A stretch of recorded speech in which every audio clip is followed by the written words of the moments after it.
What has it been like being here at Racquet X this weekend?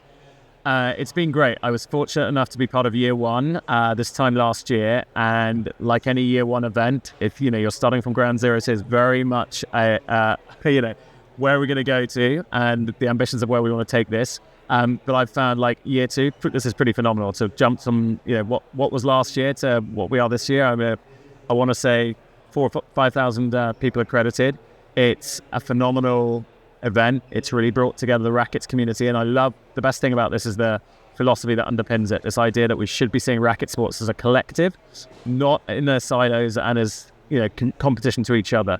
The competition is more widely out there in society of getting people off screens and getting people into sport, not amongst the racket sports themselves. I really want to get that message out loud and clear. And I think Robin and her team at Racquet X have done a phenomenal job of bringing together, yes, the in-fashion sports, pickleball, paddle, which is on its way in the US, but bringing squash together and using that impetus, obviously with the Olympics coming up, tennis to the table as well, the big dog of racket sports, so to speak, and the other niche racket sports, which all have a great place in society. So it's great to have them all under one roof. This is a unique world-first event, and to have the second year as popular as this, it's been amazing.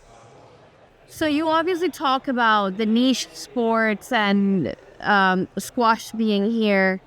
What do you think we can learn as a sport from all of these other sports? Obviously, you work a lot with paddle. What do you think are the key learnings for us in terms of being here at Racquet X? So on the record, I love squash. I grew up playing squash. It is, I'm not going to say it's my favorite racket sport, but it is up there. And it is, I wish I know in the US it's doing very well. Participation rates, it's got a great success story. It's on, it's continually on the up. In other countries, that's not unfortunately the case. So I think what squash needs to do is actually, especially using this Olympic momentum that it has, needs to be working at re-educating people about squash. There's probably a complacency out there of like squash has been around for years. People either like it or they don't. But actually, need to almost give it a reboot, I think, as a brand, and remind people what squash is all about, why it's appealing, why it's an amazing workout, why it used to in some countries have more popularity than it does currently, and really use the Olympic momentum to, I suppose, bring it back in trend. And I want to see that more than anyone. I absolutely love squash, and I think there's an opportunity to do this. So this is not a negative thing. I want to see the opportunity here.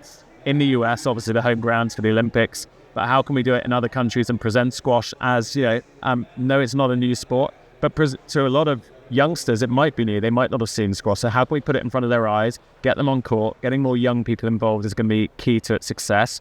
And I think we've got to use this Olympic period of time where we're now 2025, so 3 years, to really see that as an opportunity, as if it's a startup. And that's what Paddle is doing. We from my side as the communications and marketing, I have to see it constantly as like, how can we get more eyeballs in the sport? How can we get more people in front of it? And it sells itself. And I believe that's the same with squash. It's, yes, a more technical sport than something like paddle or pickleball, but I think it very much, you get on court and, it quickly sells itself as something that's really exhilarating.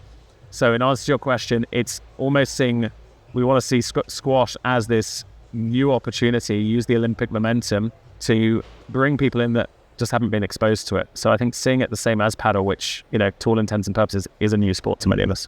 Mm-hmm. And you've seen the court that we've had here. Yeah. What do you think of this court in terms of what it can do to transform the sport? It's amazing. I've been to trade shows, and I think what I love about this is it is, we call it a festival of racket sports, but it's a bit funkier than your average trade show. It's not dry. It's very much brings racket sports to life. Yes, there's speaking sessions. Yes, there are notes to take away and practicalities to take back to our businesses. But the bigger play here is there's, kind of a litany of amazing brands and amazing courts here. We've got squash right center stage, which is great branding and presence for the sport. And to have pickleball, paddle alongside, just the aesthetics and the kind of reality of having them all there. That's what Racquet X is all about. And I think it is about, bringing it to life. So having people playing and then hearing about it, and then obviously trying to show people their businesses. It's the business side and it's the playing side, and it does so much more than just having conference discussions. This is about so much more. So it's that holistic view of why are we all in this industry? Ultimately, could we like playing the sports? We wouldn't be doing that if that's the case. That's not what the sports industry is about. So I think it is reminding us of why we're doing this. So we talked about what squash can learn from other sports. What can squash offer other sports in terms of knowledge, experience? How can we cross collaborate in that sense? I think squash can be humble with its learnings. Like it has had successes over the years, but it took a long time to get to the Olympics. It can provide those. I don't think it should be, not saying this is the case, but shouldn't be seeing as like we're going to keep those, the issues you had getting to that Olympic stage to ourselves. Absolutely not. Again, seeing it as this collective, the more racket sports we see in Olympics, the better. If squash can impart some of that knowledge to paddle and pickleball that are making their play for the Olympics, that's, again, better for all racket sports. Why? Not because that's going to go and take squash's place, but actually because the more people with a paddle in hand or, a paddle racket in hand, the more people I think that are going to go on and just be exposed to tennis and squash and then go on and play those sports, which are more technical and, in many ways more advanced. So I think there is a win-win here. To answer your question, from a squash point of view, the more it can provide advice to the new racket sports, the more it can, I suppose, talk about how its strategies of getting people on court have worked well, how they haven't worked well. I think that will go a long way in terms of goodwill for other sports. And in terms of the professional tours, obviously pickleball has a tour, Premier Paddle had a tour here. The PSA has a very successful professional tour. You were just talking in the panel about amazing locations, and so what do you think of these three professional tours? How can we cross-collaborate, share knowledge to improve all of it? Well, there's the next iteration, right? You heard it here first, is we're having an all-racket sports conference. Why don't we be looking at bringing the professional tours together? Logistically, yes, challenging because of infrastructure and having it all in one city, but actually, why not have a paddle tournament there alongside a squash tournament, alongside a pickleball? We've got to try these things.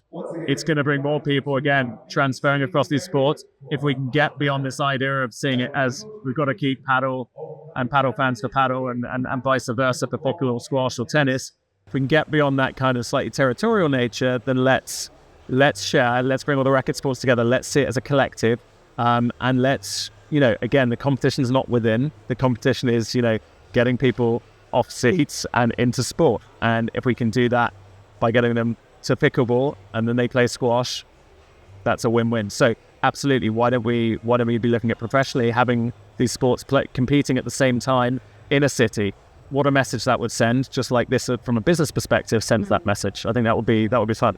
And even multi-racket facilities has been kind of like the key topic this weekend. I think everyone that is looking to build a facility, we just had the club discussion as well. How is that? Why is that so impactful for all of us? Multi-racket facilities, is that the future? Yes, I think it is. I think just because of the sort of the accidental evolution of racket sports in the US, where we've seen, obviously tennis has been around a long time, squash there as well, but we've seen the rise of pickleball in the last 5 or 10 years, and now we're about to see this rise of paddle. Just because of that kind of history, I suppose, it naturally lends itself to, I speak to many of them, pure paddle people out there who might not love pickleball, but they are putting pickleball in their facilities because it's an entry point to get them playing paddle alongside. And they'll think that, actually people will play both sports. So there's a logic behind that model.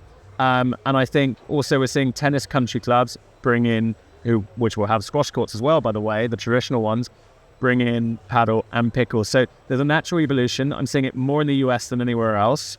However, I'm starting also to see it in the UK, people building paddle clubs and thinking, why don't we put pickleball alongside? Or actually traditional tennis and squash clubs bringing paddle alongside. So I think it's the best way forward because you're going to get people want to try new things. They want to try trends. They don't want to we live in a fragmented society now. People don't just have one thing they focus on. They want to, people are impatient. They want to move on to the next best thing. So why not bring it all under one roof? I think that's a really logical way of doing things. I also think post-pandemic, a lot of people want the social interaction off the court, on the court. So having these touch points at the club where you can do multiple things, I think is really important. And look, I think we're going to see more and more of it. I think it's a great idea. And speaking of which, just one last thing I want to touch on is, you've talked about, so speaking of multi-racket facilities, there's also the concept of indoor and outdoor. So paddle is a very outdoor sport. Yes. originally, but then I know you've talked about this hybrid model of indoor-outdoor. What is the benefit of this? What is the benefit of having an outdoor court? Because in squash, one of the things that we're doing now, we're opening the first outdoor court in a public park in Chicago in May. Yeah.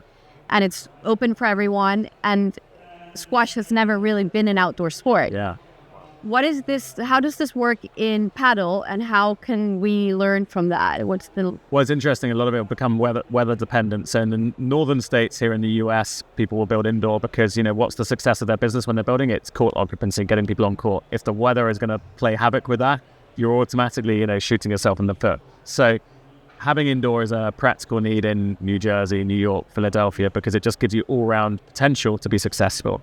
In the southern states, obviously, weather being better, I would say it's more aesthetically pleasing to see paddle courts outside. It looks better. It's more visibility from the street, from people walking by. You wouldn't know there's a paddle court inside a big warehouse building unless you knew the sport. So there's that to think about. If you're trying to grow the sport and awareness of it, you're instantly going to have people seeing it visually just by accident. So there's that. But then, there is the weather side. Like I say, in the UK, where we have notorious weather, where people are built outside because they've been impatient. It's quicker, it's cheaper to build and get their facilities going, and they get excited by the potential of the sport.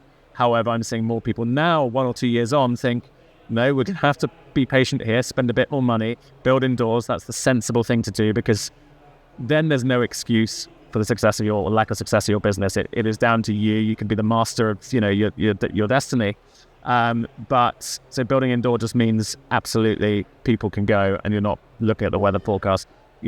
I guess in parallel, you could look at something like Dubai, which has, on paper, year-round great weather, but it's very hot in the summer months. So people are building indoor for the opposite reason, because it's too hot. So I think, look, indoor is, in my view, seen as the perfect model because there's no variables. It's perfect conditions. There's no wind or anything. And it's, it's cool, contained, temperature. So that's what I'm seeing more and more.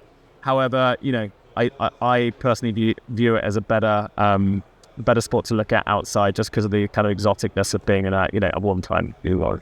So to answer your question, sorry, I think it's absolutely a combination of both. And I'm seeing clubs do both. They'll build indoors and they'll have a couple outside. And then it just almost hedges their bets that they're not relying totally on the weather. Yeah, kind of like a hybrid model is a very good trend. Absolutely, yeah, absolutely, for those reasons I mentioned. But I love the idea of squash, and I want to touch on this. We talked earlier about the floating paddle court, and from a marketing point of view, that's gold dust. I love it when I see squash in, I ticked off my bucket list this year going to the Grand Central Station event, which was amazing. So I've got to do a shout out for Peter and Jess Nickel for sorting me out for that. But seeing the squash court in front of the pyramids, again, bringing a sport to places it shouldn't be, is great from a marketing point of view. It's great for visibility. It's great for the wow factor, and it only encourages people to get on court because it just looks incredible. So I just want to send that message. I think squash doing more and more of that is a win.